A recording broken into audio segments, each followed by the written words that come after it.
శుభోదయం. మిత్రులు మంచివారైతే ఆపదలు వచ్చినప్పుడు ఒకరికొకరు అండగా నిలబడతారు. అదే మిత్రుల యొక్క లాభం అనే పంచతంత్రంలోని మొదటి భాగం మిత్రలాభం కథలలో చెప్పుకున్నాం కదా. ఇప్పుడు మన మధ్యలోనే ఉంటూ మనకు తెలియకుండానే మిత్రుల మధ్య విభేదాలు కలిగించే మనస్తత్వాలు గల పాత్రలను పంచతంత్రంలోని రెండవ భాగం మిత్రభేదం కథల ద్వారా తెలుసుకుందాం. మిత్రభేదంలో మొదటి కథ కరటకుడు దమనకుడు. ఇలాంటి వాళ్ళు ఎదురైనప్పుడు కరటకుడు దమనకుడు వస్తున్నారా బాబు అని అనుకుంటూ ఉంటారు. ఇక కథలోకి వెళదాం. పూర్వం దక్షిణ భారతదేశంలో రక్షావతి అనే ఊళ్ళో వర్ధమానుడనే వర్తకుడు ఉండేవాడు. అన్ని పురుషార్థాలలో డబ్బే ముఖ్యం. అదుంటే ఏమైనా చేయొచ్చు.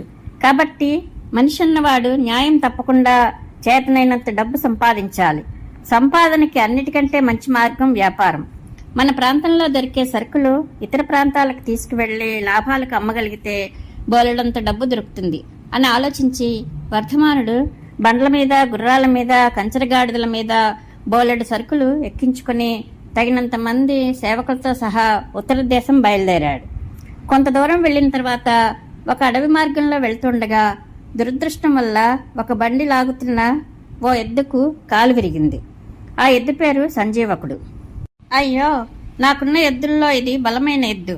పాపం దీనికి ఏదైనా కట్టు కట్టించి మందిప్పిద్దామంటే మరీ నట్టడవిలో ఉన్నాం. ఇక్కడ అది సాధ్యం కాదు. చేసేదేముంది, దాని కర్మ అలా ఉన్నది. కష్టాలు వచ్చే సమయంలో అవి రాకమానవు. ఇప్పుడు ఈ నట్టడవిలో నేను ఆగిపోతే మరీ ప్రమాదం అని వర్ధమానుడు మిగిలిన సరుకు బళ్ళన్నింటినీ ముందుకు పంపించేశాడు. కొద్దిమంది సేవకుల్ని అడవిలో ఆగిపోయిన బండికి కాపలాగా ఉంచి అడవికి దగ్గరలో ఉన్న ఓ గ్రామంలో మరొక ఎద్దును కొని తెచ్చాడు. కొత్త ఎద్దుతో ఆగిన బండిని లాగించి దాంతో తన ప్రయాణం కొనసాగించాడు. సంజీవకుడిని అడవిలోనే అలా వదిలి వెళ్ళక తప్పలేదు.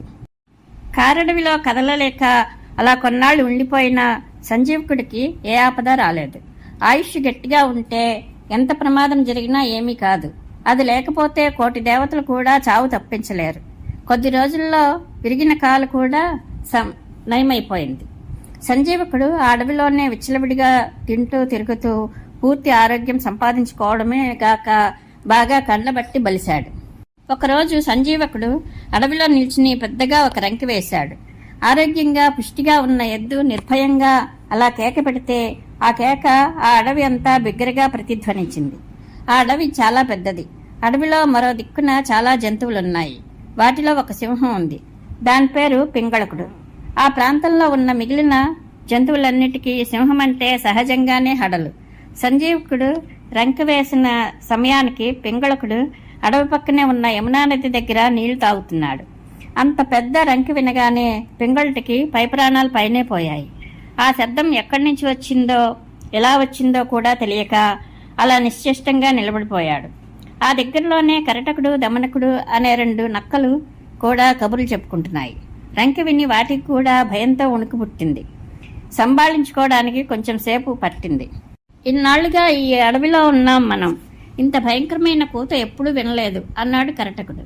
మనమే కాదు, ఈ అడవికి రాజు పింగళకుడు కూడా ఇలాంటి రంకె ఎప్పుడు వినలేదు. చూడు ఎలా నిలబడిపోయాడో బొమ్మలాగా అన్నాడు దమనకుడు. అవును, ఏదో భయంకరమైన కొత్త జంతువు నిన్నో మొన్నో మన అడవికి వచ్చి ఉంటుంది. ఇది దాని పనే అయ్యుంటుంది. దాని దెబ్బకు మనమంతా నిలువగలుగుతామో లేదో తెలియదు. ఎలా బతుకుతామో ఏమో అంది కరటకం. దమనకుడికి కొంచెం ధైర్యం ఎక్కువ. కంగారు పడకు, ఈ అడవి మన సొంతిల్లా. అవసరమైతే ఇంకో చోటికి పారిపోతాం. అయినా ఇప్పుడు మనకు వచ్చిన కష్టమేమిటి? ఈ కూత పెట్టిన జంతువు తెల్లటిదో నల్లటిదో, చిన్నదో పెద్దదో మనకు తెలియదు. ఒక్కొక్కప్పుడు పిట్ట కొంచెం కూత ఘనంగా ఉండటం చూస్తూనే ఉంటాం. ఈ జంతువు కూడా మనం అనుకుంటున్నంత భయంకరమైనది కాదనిపిస్తున్నది. అసలు రంకి వినిపించిన దిక్కులో ఇతర జంతువులు భయపడి పారిపోతున్న అలికిడి ఏమీ కనబడటం లేదు. గమనించావా అన్నాడు. కరటకుడు తల ఊపి మౌనంగా ఉండిపోయాడు. కాసేపు అయిన తర్వాత అతని ముఖంలో చిరునవ్వు కనిపించింది. అది కథ ఇప్పుడు గుర్తుకొచ్చింది. ఇందులో ఏమీ ప్రమాదం లేదు. కొన్నాళ్ల క్రిందట అడవికి ఆ పక్క ఓ వర్తకుడు కాలు విరిగిన ఎద్దును వదిలేసి వెళ్లిపోయాడు. తర్వాత ఆ ఎద్దు బాగా కోలుకొని అక్కడే తిరుగుతూ ఉండగా 2-3 సార్లు నేను చూశాను. ఇది దాని రంకే. దానికే భయపడిపోయాం మనం.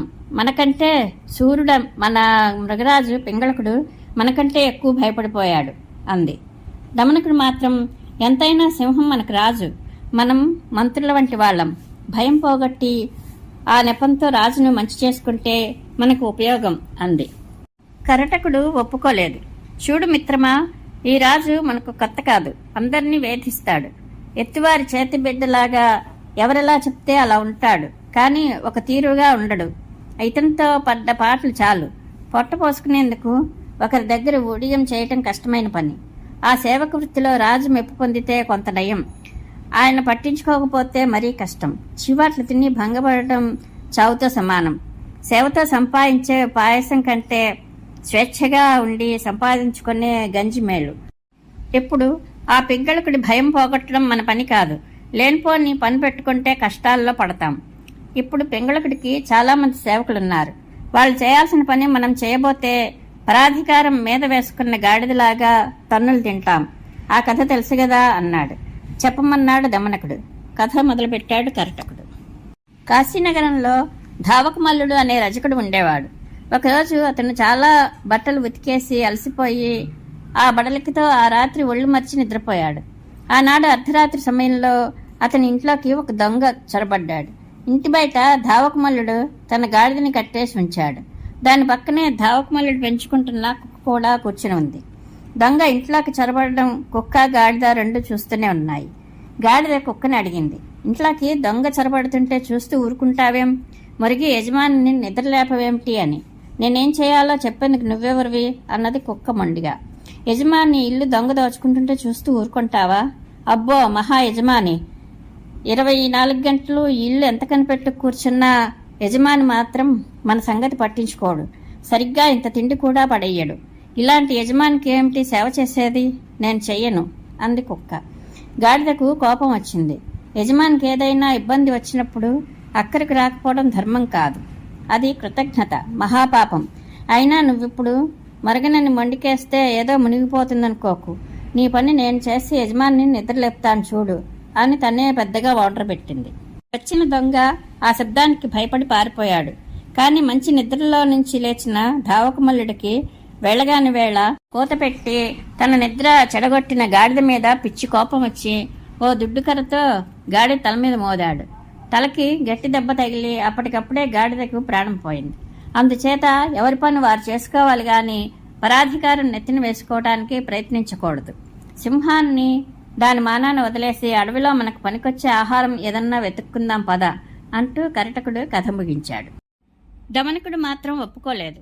తనకు తోచిన నీతులు తను చెప్పడం మొదలెట్టాడు. తిండి ఎప్పుడూ తినేదే, దానికి తొందర లేదు. తిండి, భయం, నిద్ర అన్ని ప్రాణులకు ఎప్పుడూ ఉండేవే. ఊరికే తిని పడి ఉండటంలో గొప్పేముంది? అది అందరూ చేస్తారు. మనం బతుకుతూ మనతో పాటు నలుగురిని బతికించగలిగితేనే జీవితానికి ఒక అర్థం. కుక్క చిన్న ఎముక ముక్క దొరికితేనే సంతోషపడుతుంది. సింహం అయితే ఏనుగు కుంభస్థలాన్ని కొట్టి చంపి ఆ మాంసం తింటేనే గాని తృప్తి చెందలేదు. ఊరకుక్క ఎంత వేళ్లాడబడ్డా ఎవరూ దానికింత తిండి పడేయరు. అదే ఏనుగు గంభీరంగా హుందాగా తింటుంటే దానికి ప్రేమగా తిండి పెడతారు. సంఘంలో గౌరవం సంపాదించుకోలేకపోతే ఆ బతుకు హీనం.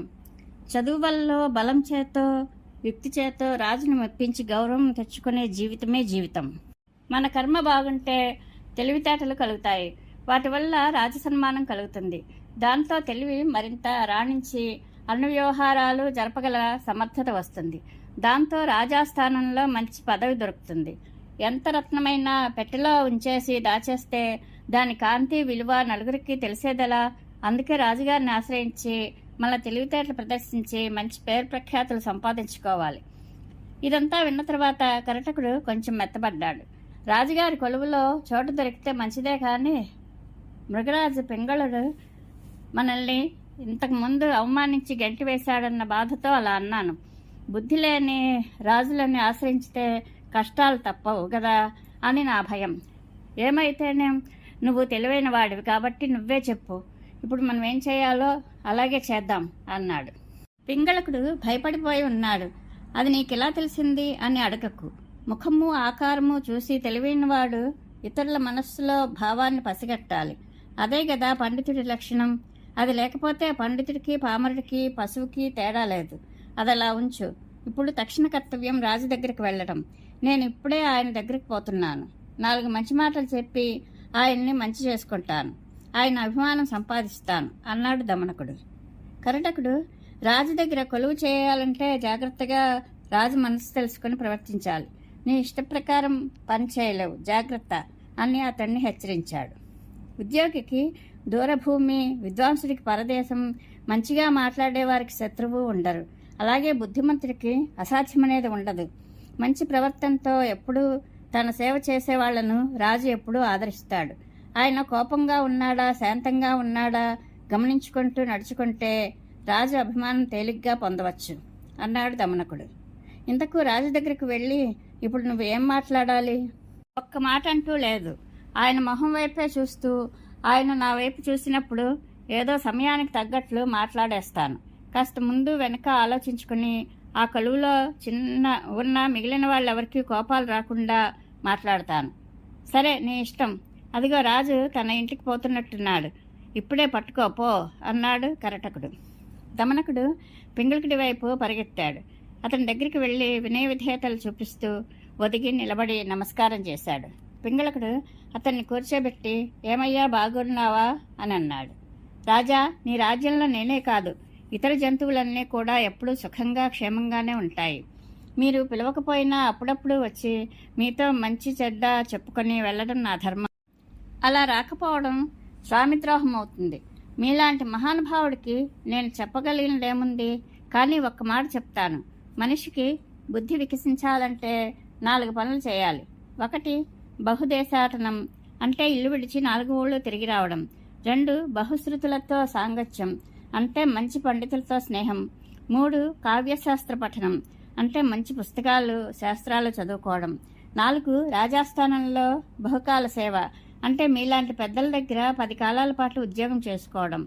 ఈ 4 లేకపోతే మనిషికి లోకజ్ఞానం కలగదు. బావిలో కప్పలాగా పడుంటాడు. తన నెత్తిపైన కనిపిస్తున్న కొంచెమే ఆకాశమనే, తన నందే లోకమనే, తనకు తెలిసిన కొంచెమే సర్వస్వమని అనుకుంటూ మూర్ఖుడిగా ఉండిపోతాడు. మీలాంటి వాళ్ళని అప్పుడప్పుడు కలుస్తూ ఉంటే నాలాంటి అల్పుడికి కూడా కొంచెం తెలివితేటలు వస్తాయి అంటూ తీయటి కబుర్లు చెప్పాడు. తర్వాత, రాజా, ఇందాక మీరు యమునా నది ఒడ్డుకు వెళ్ళి కొంచెంసేపు అక్కడ నిలబడిపోయి వెనక్కి వచ్చేయడం చూశాను. కారణం ఏమిటో నాకు తెలియలేదు అన్నాడు. రాజు దమనకుడి పొగడ్తలకు తీపి మాటలకు మెత్తబడిపోయి ఉన్నాడు. ఓ అదా, నీలాంటి మంచి మిత్రుడికి చెప్పకూడని రహస్యమేమీ కాదు. అక్కడ ఏదో పెద్ద రంకె వినిపించిందయ్యా. ఆ కేక పెట్టిన జంతువేదో కానీ చాలా బలంగల జంతువు అయి ఉండాలి. లేకపోతే నా రాజ్యంలో నాకు వినపడేలా అంత పెద్ద రంకి వేసేందుకు ధైర్యం ఎవరికి ఉంటుంది? నా అడవిలోనే ఎవరో కొత్త శత్రువు చేరాడన్నమాట. ఎవరన్నది తెలియలేదు. శత్రువుని పట్టి చంపలేకపోతే నా రాజ్యంలో నాకేం గౌరవం ఉంటుంది చెప్పు? లోకల్లో నలుగురు నన్ను చూసి నవ్విపోతారు. ఈ శత్రువు ఎవరు, అతన్ని ఎలా చంపాలి అన్న ఆలోచనలో పడిపోయాను. అయ్యి ఏం చేస్తే బాగుంటుందంటావు అని దమనకుడికి సలహా అడిగాడు. దమనకుడు కొంచెంసేపు ఆలోచన నటించాడు. రాజా, నన్ను అడిగితే ఊరికే ఒక రంకె విని మనం భయపడడం అనవసరం. వెనకటికి నేను ఎరిగిన నక్క ఒకటి ఉండేది. ఓ రోజు దానికి ఎంత తిరిగినా తిండి దొరకలేదు. నకనకలాడే ఆకలితో చాలా దూరం నడుచుంటూ పోయింది. దానికి ఒక యుద్ధభూమి కనిపించింది. అక్కడ పడున్న సైనికుల శవాలు, చచ్చిపడున్న గుర్రాలు, ఏనుగులు చూసింది. నోరూరిపోయింది. ముందుకు అడుగు వేయబోతుంటే పెద్ద మోత వినిపించింది. ఆ శబ్దానికి నక్క భయపడి మూర్చిపోయింది. కొంతసేపు అయిన తర్వాత మూర్ఛ నుంచి లేచి చూస్తే అక్కడ ఏ శత్రువులు కనబడలేదు. కొంచెం దూరంలో ఓ చెట్టు కింద సైనికులు పడేసిన ఒక పెద్ద నగారా కనిపించింది. గాలికి చెట్టు కొమ్మలు ఓడలు ఊగి నగారాకు తగిలినప్పుడు నగారా పెద్ద మోత చేస్తున్నది. అంతే. ఆ మాత్రానికే భయపడి ఎదురుగా ఉన్న ఆహారం వదిలి పారిపోబోయావేంటి అని సిగ్గుపడిపోయి నక్క నిశ్చింతగా తనకు కడుపు పట్టినంత మాంసం మెక్కి వెళ్ళిపోయింది. అందువల్ల కేవలం శబ్దం విని కంగారు పడడం అనవసరం అని నా సలహా. మీరు నాకు ఆజ్ఞ ఇస్తే నేను ఇప్పుడే వెళ్ళి ఆ రంకి మోత ఎక్కడి నుంచి ఎలా వచ్చిందో కనుక్కొని వస్తాను అన్నాడు దమనకుడు. పింగళకుడికి ప్రాణం లేచొచ్చింది. అతనికి కావాల్సింది అదే. ముందు ఎవరైనా వెళ్ళి ఆ రంకె పెట్టిన శత్రువు ఎవరో, దాని బలాబలాలేమిటో చూసొస్తే అప్పుడు ఆ శత్రువును ఎదుర్కొనేందుకు ఏదైనా ఉపాయం ఆలోచించవచ్చు. సరే, ముందా పనే చేసిరా. శత్రువు బలమేమిటో తెలిసిన తర్వాత అతన్ని గెలిచే ఉపాయం నేను చూస్తాను. అతన్ని కలిసి చెప్పవలసిన 4 మాటలు సమయోచితంగా చెప్పిరా. నువ్వు తెలివైన వాడివి. ఎలా మాట్లాడాలో ఏం మాట్లాడాలో నీకు చక్కగా తెలుసు. వెళ్ళిరా అన్నాడు పింగళకుడు. దమనకుడు ఎంతైనా జిత్తులమారి నక్క. ఎలాగైనా రాజును మంచి చేసుకుని అతనికి దగ్గరవాడు, సలహాదారు, సన్నిహితుడు అనిపించుకుంటే అడవిలో మిగతా జంతువులన్నీ తనని ఎంతో గౌరవిస్తాయని అతనికి తెలుసు. అతను వెంటనే బయలుదేరి అడుగుజాడల బట్టి వెతుకుతూ సంజీవకుడనే ఆ ఎద్దు తిరుగుతున్న ప్రాంతానికి చేరాడు. సంజీవక, నేను ఈ అడవికి రాజైన పింగళకుడికి చాలా దగ్గరవాణ్ణి. ఆయన పంపితేనే నీ దగ్గరకు వచ్చాను. ఈ అడవి అంతా ఆయన రాజ్యమేనని నీకు తెలియదనుకుంటాను. ఇందాక నువ్వు వేసిన రంకి విని ఆయనకి చాలా కోపం వచ్చింది. ఆయనకు నేనేదో రకంగా నచ్చజెప్పాను. ఇప్పటికైనా నువ్వు మర్యాదగా ఆయన దగ్గరికి వెళ్ళి తప్పు ఒప్పుకొని నమస్కారం చేసుకుంటే ఆయన తన కొలువులో నీకు తగ్గ పనేదైనా అప్పచెప్పి నిన్ను తన పరివారంలో ఉంచుకుంటాడు. లేదంటే నిన్ను శత్రువుగా భావించి నీ మీదకి మురికి చీల్చి చెండాడతాడు అన్నాడు. ఈ మాట విని సంజీవకుడు భయంతో గజగజా వణికిపోయాడు. సింహం అంటే ఏ జంతువుకైనా భయమే కదా. అతని భయాన్ని గమనించిన దమనకుడు మరో ఎత్తు వేశాడు. సంజీవక, భయపడకు, నేను నిన్ను రక్షిస్తాను. మా రాజు దయగలవాడు, ధార్మికుడు. అతనికి చెప్పాల్సిన విధంగా నేను చెప్తాను. నువ్వు నాతో పాటు వచ్చాయి అన్నాడు. దమనకుడు సంజీవకుడు రాజు దగ్గరికి బయలుదేరారు. దమనకుడు ముందుగా రాజు దగ్గరికి వెళ్ళి, రాజా, మీ ఆజ్ఞ ప్రకారం వెళ్ళి చూసి వచ్చాను. ఆ రంకి వేసిన వాడు సంజీవకుడు. వాడు మీకు శత్రువు కాదు. మీకు కోపం వచ్చిందని చెప్పగానే భయంతో వణికిపోతున్నాడు. నేను చెప్పాను భయపడొద్దని. పెనుగాలి పెద్ద పెద్ద చెట్లను కూలుస్తుంది గాని గడ్డి పరకలనేమీ చేయదు. వాటిని లక్ష్య పెట్టద్దు. అలాగే మా రాజు నీలాంటి బలహీనులనేమీ చేయడు. ఆయన పరాక్రమం ఆయనకు ధీటైన శత్రువుల మీద చూపుతాడు తప్ప నిన్ను నన్ను ఎంతో దయగా చూస్తాడు అని చెప్పి నేను సంజీవకుడిని ఇక్కడ తీసుకొచ్చాను. మీరు సరేనంటే మీ ముందుకు తెస్తాను అన్నాడు. రాజు సరేనన్నాడు. దమనకుడు తిరిగి సంజీవకుడి దగ్గరికి వెళ్ళి, మిత్రమా, నీ అదృష్టం బాగుంది. రాజుగారు ఒక్కడే కూర్చుని ఉన్నాడు. పద వెళ్ళి కలుద్దాం అన్నాడు. భయంగా వంగి దండాలు పెడుతూ సంజీవకుడు పింగళకుడికి ఎదురుగా నిల్చున్నాడు. పింగళకుడు గంభీరంగా చూస్తూ, ఏమాయ్ సంజీవక, మా దమనకుడు నిన్ను గురించి, నీ తెలివితేటల గురించి నాకు పూర్తిగా చెప్పాడు. చాలా సంతోషం. నీలాంటి బుద్ధిమంతుడు నా దగ్గర మంత్రిగా ఉంటే మనకిద్దరికీ లాభమే. అంచేత ఈ రోజు నుంచి నువ్వు నాకు మంత్రిగా ఉండి ఈ అడవిని, అందులో జంతువులను పరిపాలించడంలో నాకు సహాయకుడిగా ఉండు అన్నాడు. ఆ రోజు నుండి పింగళకుడికి సంజీవకుడు విశ్వాసపాత్రుడై చాలా సన్నిహితుడయ్యాడు. వాళ్ళిద్దరి స్నేహం రోజురోజుకి బలపడిపోయి పింగళకుడు దమనకుడి లాంటి ఇతర సేవకుల్ని పట్టించుకోవడమే తగ్గిపోయింది. దాంతో నిరుత్సాహపడిపోయే దమనకుడు మళ్ళీ కరటకుడి దగ్గరికి వచ్చేశాడు. కరటకుడు, చూసావా తమ్ముడు, మనకెందుకు ఈ రాజు కొలువు అని చెప్తే వినలేదు. పైగా ఎదురు బాలుడు నీతులు నాకే చెప్పుకొచ్చావు. తగుదునమ్మా అని రాజుకు సంజీవకుడికి దగ్గరుండి స్నేహం చేయించావు. ఇప్పుడు నీకే అక్కడ చోటు లేకుండా పోయింది అన్నాడు. నిజమే, నేను చేసింది పొరపాటే. అయినా నువ్వు నన్నేమీ దెప్పిపొడవనక్కర్లేదు. దేవుడు దయతలచకపోతే ఏ ప్రయత్నమూ ఫలించదు. ఆషాఢభూతి కథలో ఏమైందో తెలుసు కదా, మర్చిపోతే చెప్తాను విను అంటూ దమనకుడు ఆ కథ మొదలెట్టాడు.